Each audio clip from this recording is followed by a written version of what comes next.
gravemente enferma.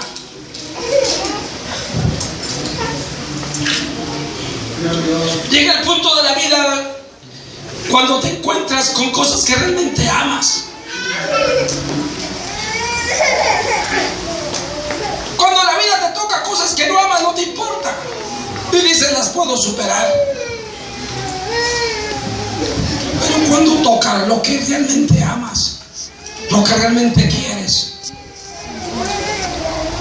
es cuando estás dispuesto a darlo todo, a dejarlo todo.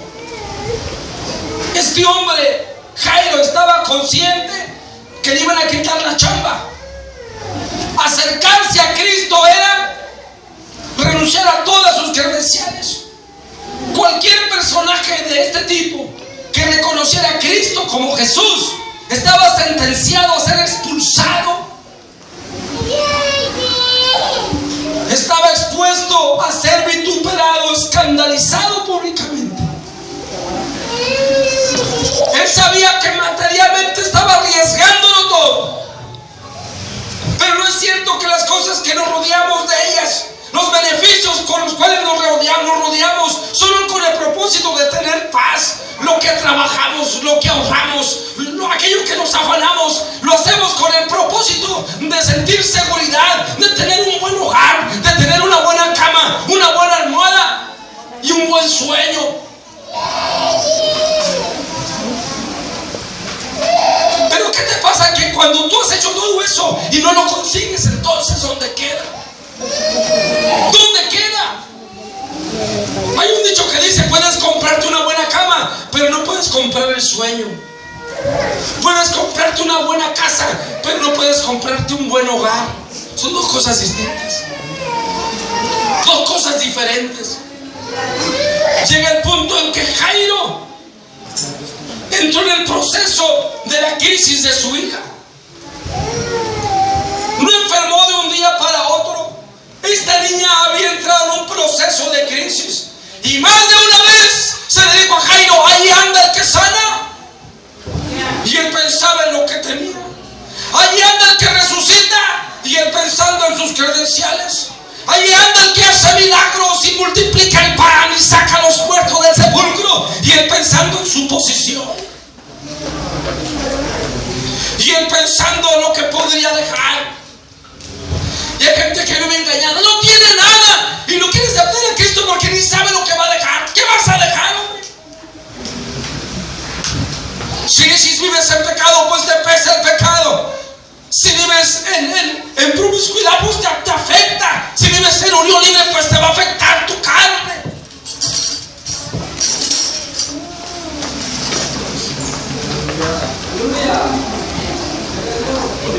Dios, aleluya.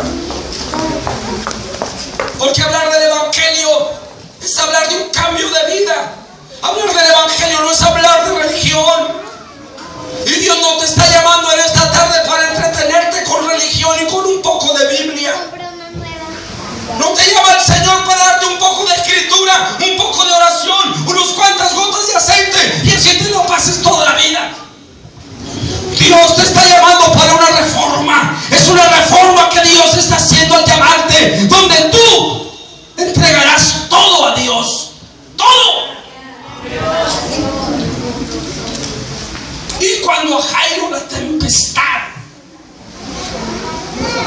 llega a su vida de modo que no podía controlarla, como Jonás, cuando cayó la tempestad sobre los de la nave y aquel barco parecía que se partía, dice Jonás, y los tripulantes de aquel gran barco llevaban 300 personas en el barco. Empezaron a tirar todas las provisiones. Oiga, qué desperdicio. Los cartones de provisión, costales de papas, costales de zanahorias, manzanas. Llevaban provisiones lejos, más allá de Tarsis. Este pasaje a Jonás le costó más o menos como unos $2,000 en nuestro tiempo.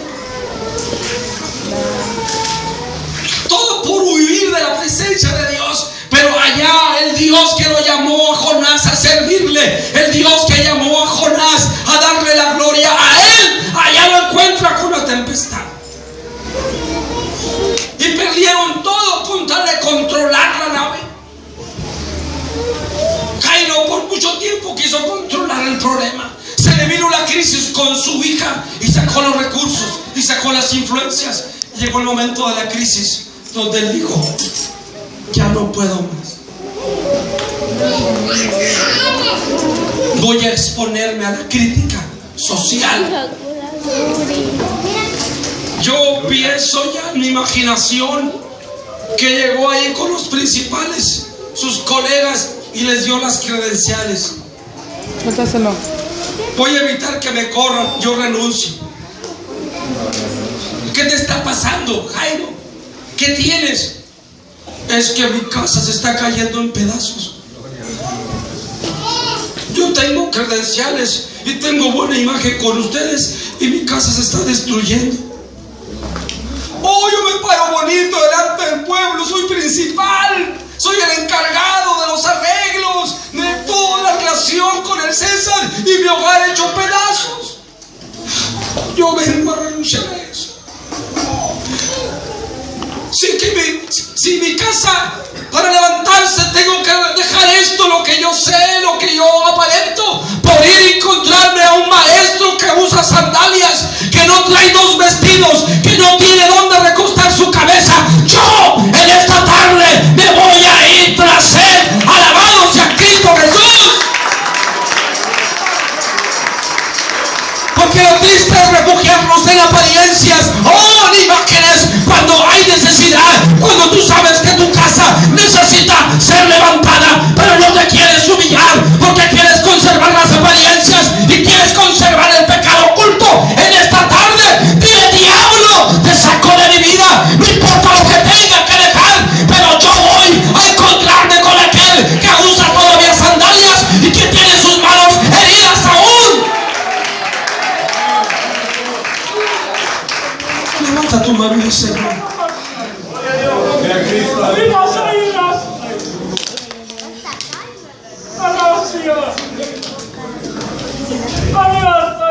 la voluntad de Dios es que las familias se restauren, es que las familias vivan delante de Dios.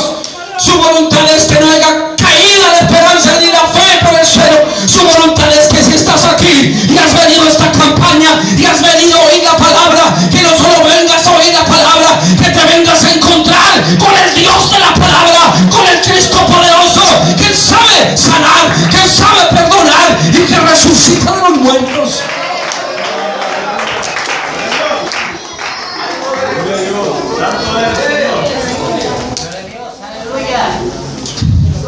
De modo que termina Jairo, el hombre importante, termina de rodillas en un camino polvoriento ante la mirada atónita de todos. Ahí él, con su rostro bañado en lágrimas, con un solo pensamiento: vida para mi familia, vida para mi hija, vida para mi esposa, vida para los que me rodean. Ahí él. Pero hay un Dios en el cielo, un Cristo glorioso, que ya tenía tiempo esperando ver pintado ese cuadro en la historia de la que hoy leemos nosotros, donde un hombre con tanta reputación, verlo tirado en el camino polvoriento, con mano levantada sin la cara en el suelo, pidiendo el favor y la misericordia de Dios, el Cristo de la gloria, porque ya no tenía recursos.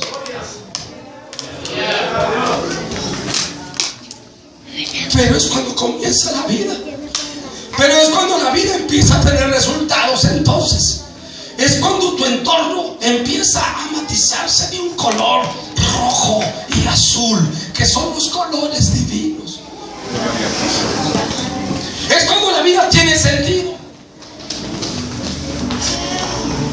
Y cuando estaba arrodillado ante el maestro, llegó un mensajero, el mensajero que prueba la fe.